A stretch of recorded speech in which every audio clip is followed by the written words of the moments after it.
established Meccano Limited in 1908 to make metal construction sets. The company later moved into model railways, with their first O-gauge clockwork trains appearing in 1920.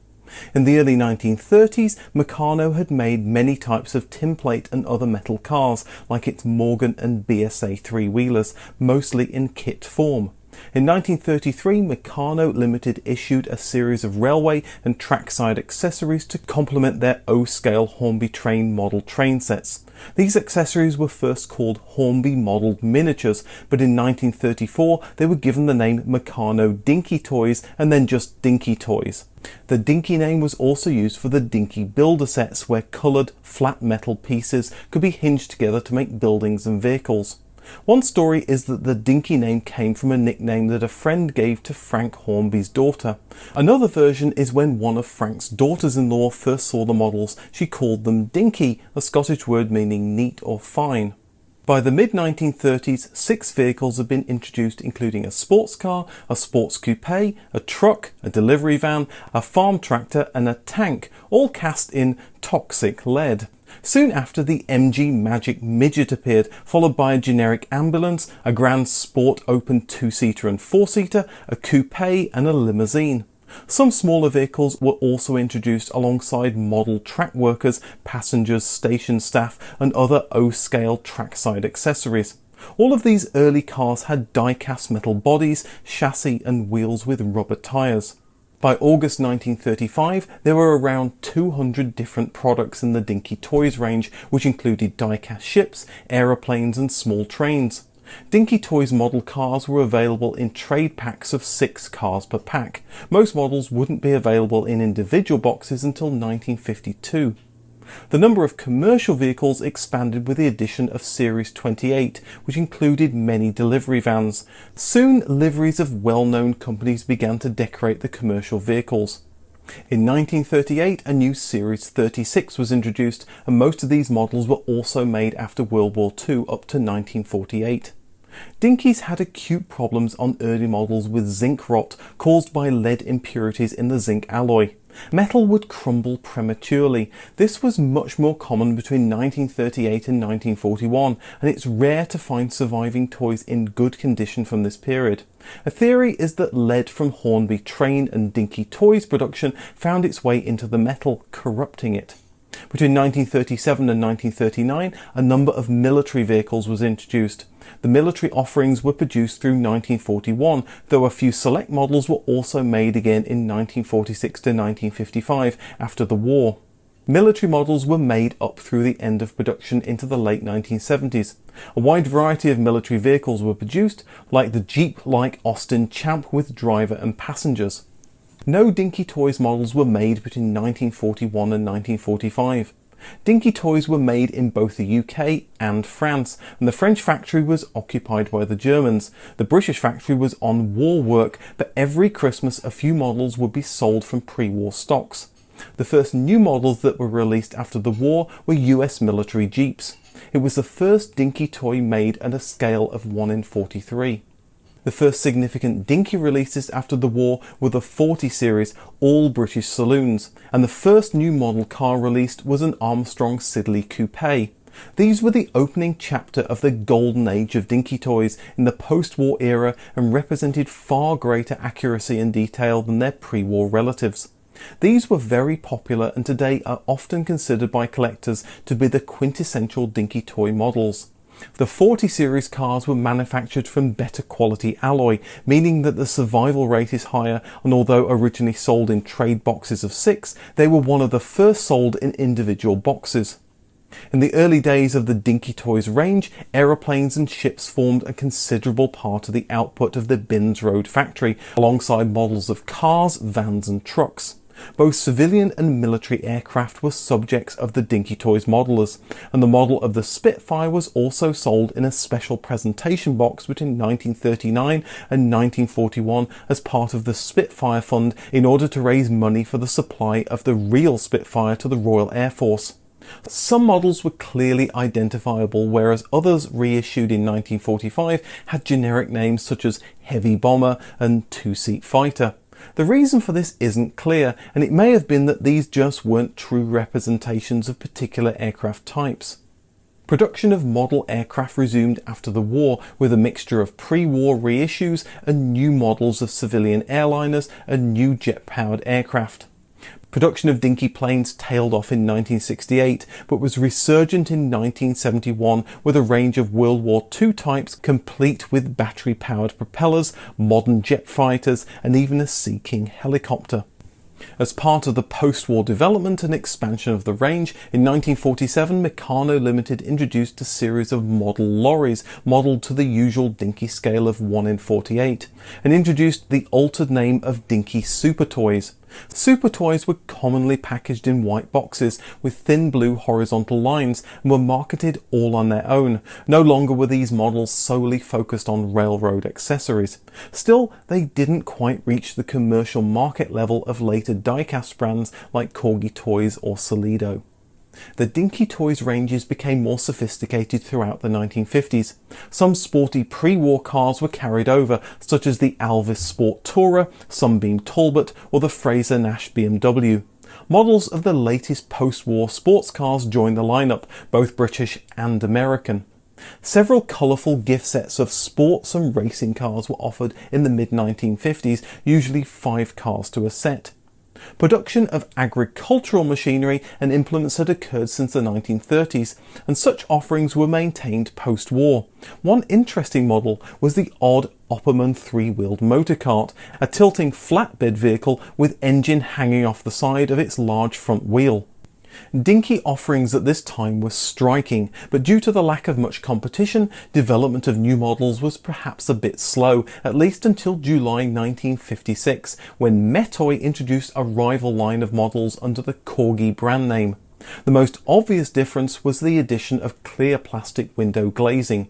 While Corgi Toys called their vehicles the ones with windows, Meccano Limited responded by updating the Dinky Toys range, and the models from both companies quickly became more and more sophisticated, featuring such things as working suspension, fingertip steering, detailed interiors, and jeweled headlights.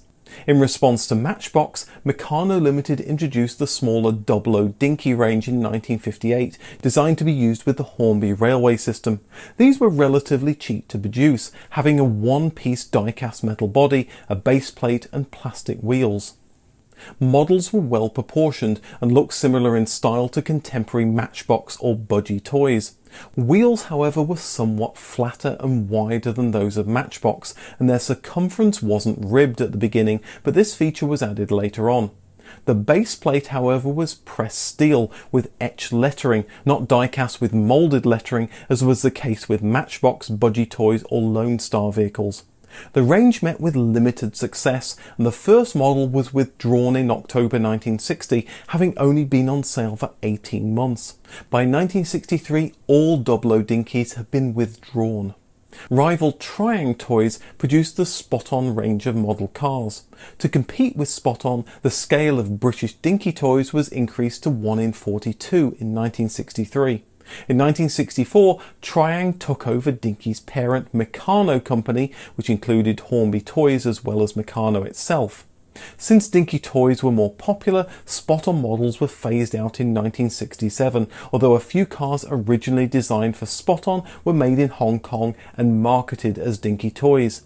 The Dinky Super Toys name was dropped and the large models were renamed Dinky Toys. A second series of small-scale models was introduced in 1967. Called Mini Dinky Toys, they featured opening bonnets, doors and boots, and were produced in Hong Kong and the Netherlands. Each model was sold in stackable red plastic garages with clear removable tops and sides. The model would slide out of a double-hinged opening door to one end. This was in place of the usual cardboard box. They're new. They're authentic. They're the fastest miniature metal cars you've ever seen. New Hot Wheels, only from Mattel. In 1969, 2 years after appearing in America, Mattel's Hot Wheels entered the UK model car market. Their low-friction axles and bright paint schemes gave new play value and appeal. Dinky and other British brands rushed to catch up.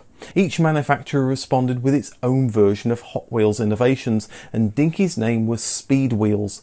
The company continued to make innovative models with all 4 opening doors, retractable radio aerials, new metallic paints and jeweled headlights. Such features, however, were expensive to manufacture, and toy prices could only be kept low if the quantities were high. And in the face of the Hot Wheels juggernaut, Dinky faced an uphill battle. Triang went into bankruptcy in 1971, and Dinky, along with Meccano and Hornby, were sold to new owners Airfix. Under the new owners, Dinky soldiered on, with their offerings in the 1970s covering the entire spectrum of vehicles, both real and fictitious. Besides the normal gamut of passenger, sports and racing cars, buses, emergency and military vehicles, cars, aeroplanes and spacecraft were also offered from popular and mostly British TV shows of the time like Captain Scarlet and the Mysterons, UFO, Thunderbirds, the Pink Panther, the Secret Service and Joe 90. It could be argued, though, that it was too little too late, as Dinky Toys had been offering for several years vehicles from far more well-known shows and movies like Batman, The Saint, Daktari, James Bond and The Man from U.N.C.L.E. Dinky's seemingly weaker standing made it all the more susceptible to Mattel's unstoppable Hot Wheels onslaught. Likely to save money, in the 1970s many British-made Dinky vehicles lost the precision quality of detailing and proportions seen during the previous 2 decades. Models like the Jensen FF or Ford Capri were rather chunky and unrefined, with thick metal door frames, imprecise grilles and ungainly doors and bonnets painted in separate colours from the rest of the body. However, others, like the Citroën DS Presidential Saloon, were still impressive, flying French flags with driver and battery-operated lights. At this time, Dinky also introduced action kits, which were regular models that came disassembled with build instructions and consisted of about 40 pieces. On the other hand, French Dinky Toys, which had to compete with Solido since 1957, were much more accurate, with better paint and sharper details than their English counterparts. Changing fashions in the toy industry, international competition and the switch to cheap labour in lower wage countries meant that the days of British-made toy vehicles like Dinky Toys were numbered. After attempts at simplifying the products as a means of saving costs, the famous Binns Road factory in Liverpool finally closed its doors in November 1979. And in 1981, owners Airfix went bankrupt. Matchbox called in the receiver in 1982 and Corgi went bankrupt in 1983. Thus ended the era when UK-made die-cast toy models were dominant. The Dinky trade name changed hands many times before ending up as part of new owners Matchbox in the late 1980s.